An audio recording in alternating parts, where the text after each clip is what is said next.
بسم الله الرحمن الرحيم. السلام عليكم ورحمة الله وبركاته. معكم أخوكم الدكتور أحمد موفق زيدان من سوريا. ورقتي اليوم مهددات الهوية السورية. كل الشكر والتقدير لإخواننا في معهد أسام الذي ينظم هذا اللقاء الرائع والمميز سنويا، فالشكر جزيل له على هذه المواضيع التي يطرحها، والشكر الأجزل لكل القائمين ولرئيس المعهد على هذه الجهود الكبيرة. كما قلت، ورقتي اليوم هي مهددات الهوية السورية.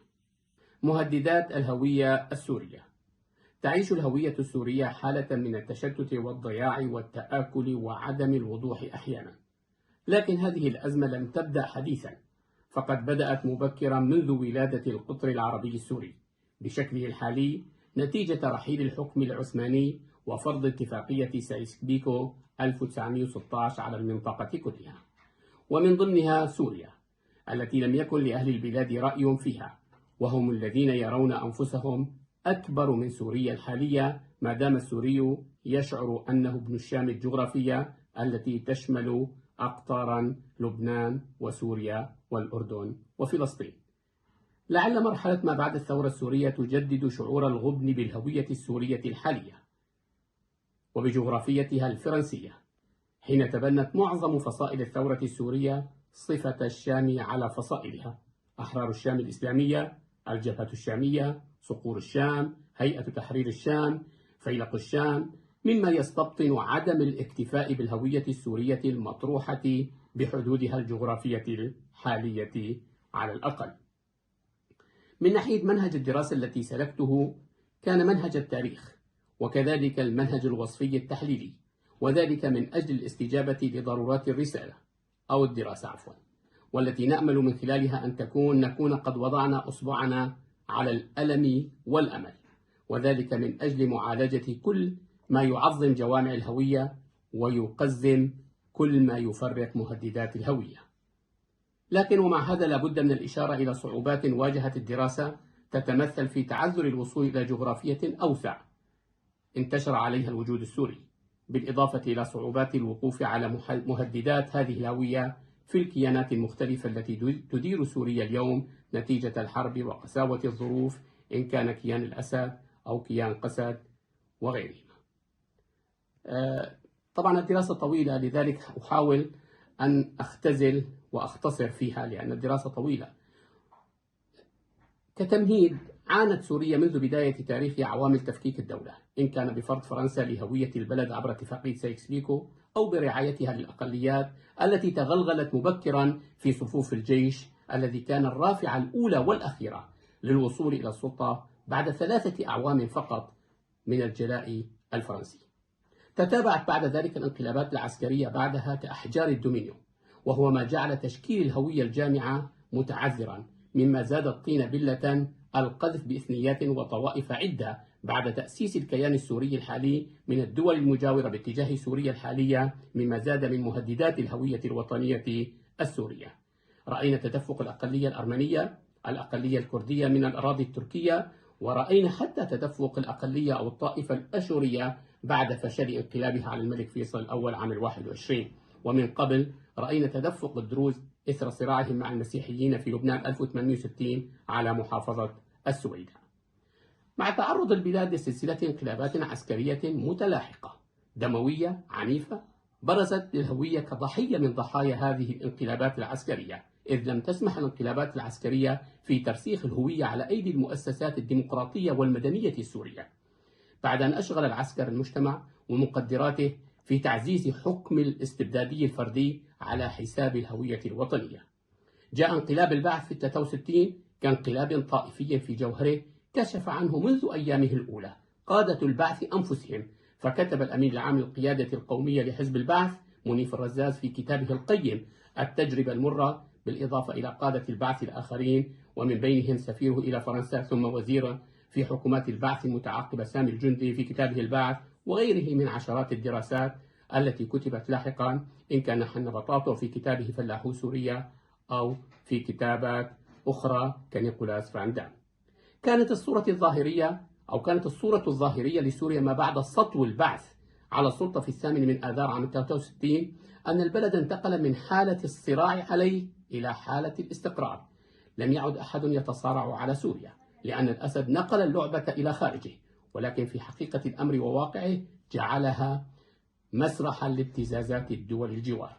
ابتزاز تركيا بحزب البي كي كي والميليشيات الطائفية التركية، وبدعم ميليشيات شيعية في لبنان، وكذلك دعم لاحقا ميليشيات الحوثي وفاطميون في أفغانستان يوم سمح لهم بتأسيس مراكز وميليشياتهم العسكرية في سوريا.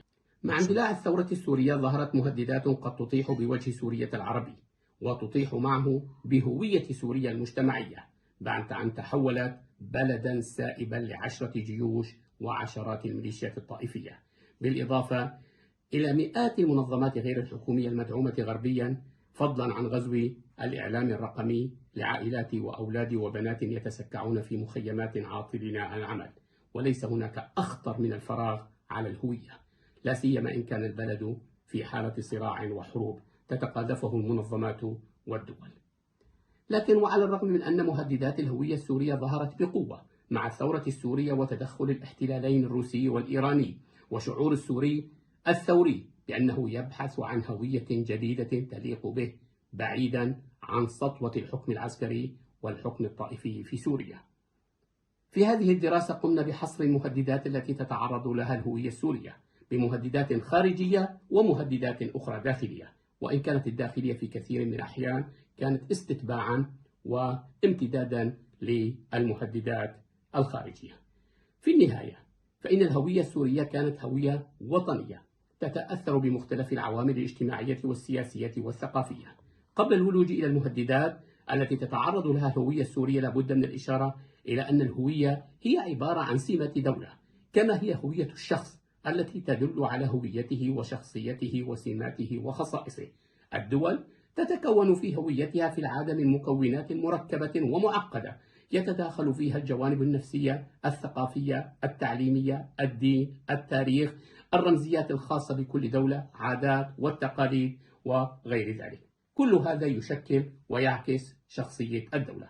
في منطقتنا العربية ظلت الهوية واضحة حتى سقوط الخلافة العثمانية، فجاءت الهويات الوطنية على أنقاض الهوية الإسلامية التي آمن بها السوريون كما آمن بها كل من كان تحت سلطة الخلافة العثمانية. أتحدث الآن عن المهددات الخارجية. حين الحديث عن المهددات الخارجية يبرز الاحتلال الفرنسي بوضوح وببجاحة وبقسوة، ثم التدخلات العسكرية المباشرة في فترة الثورة السورية، حيث كان التدخل الإيراني وميليشياته الطائفية، ثم التدخل الروسي وغيره من التدخلات.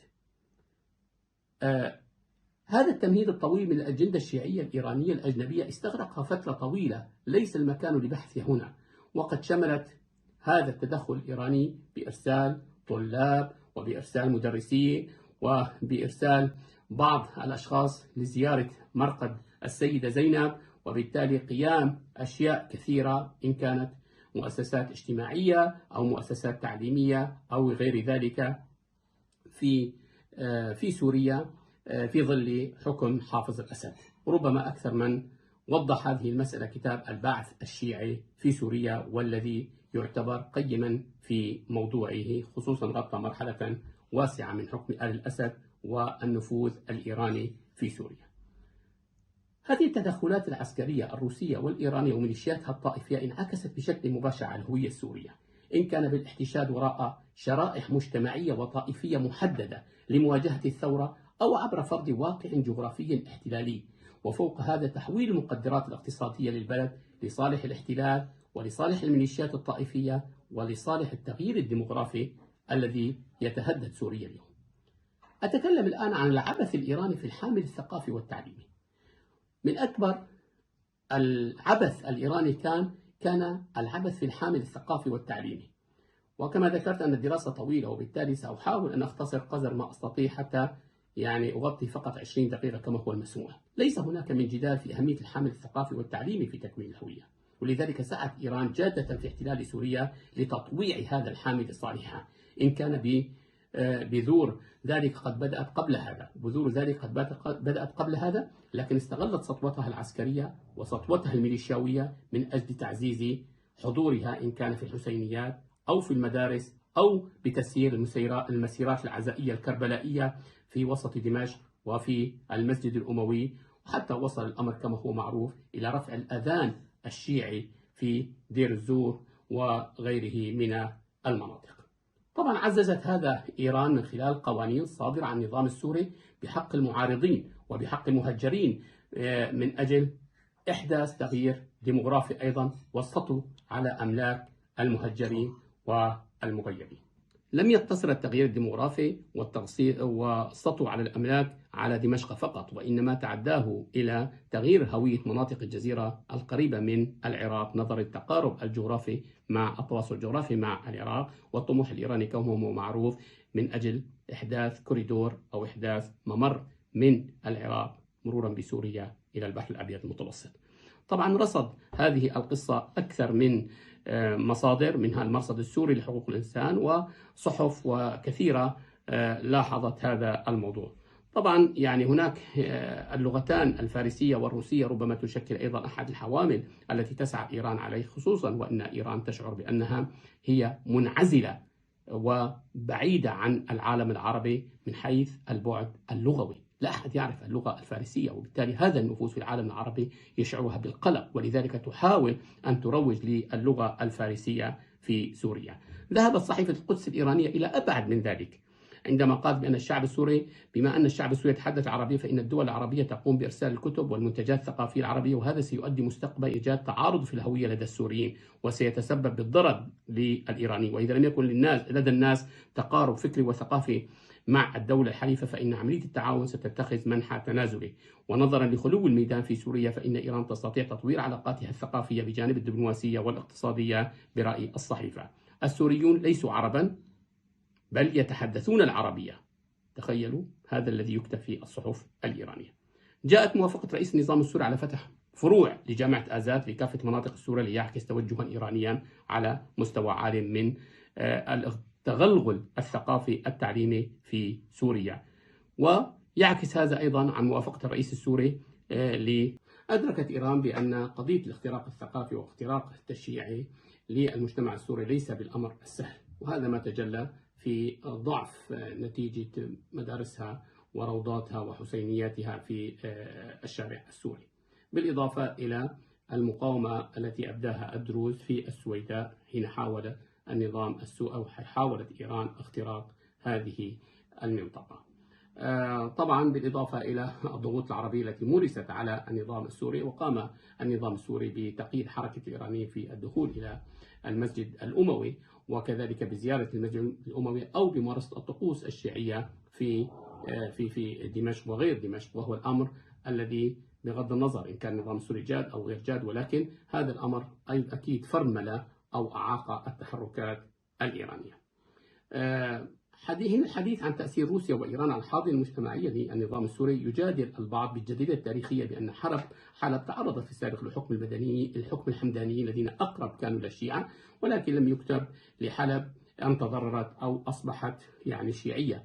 ويعزز هؤلاء سردياتهم بالضربات التي تعرض لها المحور الإيراني اليوم، إن كان في لبنان، إن كان في سوريا، إن كان حتى في طهران في القصف الأخير. هنا لابد من الإشارة إلى أن الاستراتيجية الإيرانية في تغيير الهويات أو العبث بها يأتي من خلال خبرتها الطازجة في العراق حين ساهمت في حل الجيش العراقي وخلق ميليشيات طائفية محلية بحيث تكون الدولة مفككة غير مركزية وإنما مشتتة، لأن إيران الهدف الاستراتيجي لها بأن الدول المجاورة لها أن تكون في حالة لا مركزية، في حالة ميليشيات طائفية، في حالة لا تستطيع أن تقضى هذه الدول على مواجهة إيران. هذا ما حصل من تفكيك الجيش العراقي في العراق، وأيضا ما حاول منذ البداية قاسم سليماني أو غيره من الحرس الثوري الإيراني من تفكيك الجيش السوري، وإن كان هذا ربما حقيقة قاومه النظام السوري، ولكن بالمقابلة استطاع أن يجد حوالي 66 ميليشيات طائفية في سوريا. أيضا هناك محاولة التفتيت في القبائل السورية. سعت إيران تفتيت في القبائل السورية، استقطبت نواف البشير ومن رموز قبيلة البقارة وأنشأت لواء الباقر ودعمته وسندته، وحتى أنها جعلت له حاضنة اجتماعية. وقد أشاد نواف البشير أحيانا أيضا بكلمات أو عبارات تفيد أو تشير بأنه أقرب إلى الشيعة منه إلى السنة. المهم كانت الحصيلة النهائية لسياسات إيران الخمينية الموجهة نحو الخارج الإجهاز على توازنات المنطقة، هذا تدمير نسيجها المجتمعي أو الوطني وتفريغها من الكتلة الديمغرافية السكانية التي هي مقلقة إما لإيران أو لإسرائيل. وبالتالي يعني نتحدث عن حوالي 26 مليون سني ربما تم تهجيرهم أو أما تم قتلهم أو تم يعني اعتقالهم في المناطق التي يعني عبثت فيها إيران من لبنان إلى سوريا إلى العراق إلى اليمن وغيرها. الواقع الاحتلال الروسي والإيراني أفرز حالة جديدة وخطيرة من التهجير والتغيير الديمغرافي كما قلنا، وبالتالي هذا الأمر انعكس بشكل سلبي حتى على الواقع الداخلي في المناطق الخاضعة لسيطرة المعارضة السورية. أتحدث هنا عن المهددات الداخلية الذاتية في داخل مناطق في سوريا بشكل عام، ربما بعض منها لها علاقات بالاحتلال الروسي والإيراني، ربما بعض لها هي ذاتية يعني لا علاقة لها به. أول شيء أصبح عندنا تآكل الشعور بالانتماء الوطني بسبب وجود 4 كيانات: كيان الأسد وكيان قسد وكيان في إدلب وكيان خاضع للسيادة أو السيطرة التركية. وعلى كل حال هذه الأمور باختلاف التعليم، باختلاف العلاقات، باختلاف إدارة هذه الكيانات، أصبح هناك يعني شعور بتآكل الشعور الوطني كسوريا الموحدة. أصبح كل كيان يهتم بنفسه، وإن كان يعني ربما هناك حلم بسوريا ولكن الواقع يضغط بشكل كبير جدا. وطبعا هناك تفصيلات في الدراسة لا أستطيع أن أقف أو أتحدث بكلها بسبب ضيق الوقت. هناك التطرف والانفصالية، إن كان هناك التطرف في بعض الجماعات الجهادية وتنظيم داعش وغيره، أو هناك أيضا الانفصالية التي دعت إليها تنظيم البي والبي دي، وهو تنظيم كما تعرفون هو إما يلعب به إما الروس وإما الإيرانيين وإما النظام وإما الأمريكان. الخلاصة نخلص في هذه الدراسة إلى أن الهوية السورية مهددة بفعل عوامل عدة داخلية وخارجية، لكن أصل ذلك وجذره وجوهره هو الاستبداد السياسي ووجود الاحتلال الإيراني والروسي. وبرحيل هذا الاحتلال وسقوط هذا النظام الاستبدادي بكل تأكيد سيستطيع السوريون أن يعيدوا هويتهم السورية العربية السورية الحقيقية. ولكن حتى يأتي ذلك الحين أنا باعتقادي أن النخب السورية اليوم مدعوة بكافة أنماطها وأشكالها إلى توثيق تمظهرات وتجليات طمس هذه الهوية، إن كان في الحيزات الدينية، اللغوية، الثقافية، التعليمية، التاريخية، المعمارية، في كل شيء، ومعها السعي إلى طمس الشخصيات والرمزيات السياسية السورية وطرح بعض الحلول المستعجلة والطروح والحلول البعيدة المدى من أجل التعاطي مع هذه المسألة. باعتقادي يعني هذه هي ورقتي. أشكركم جزيل الشكر، والشكر لأسام، والشكر لكل القائمين على هذا المعهد، وإلى اللقاء إن شاء الله في العام المقبل.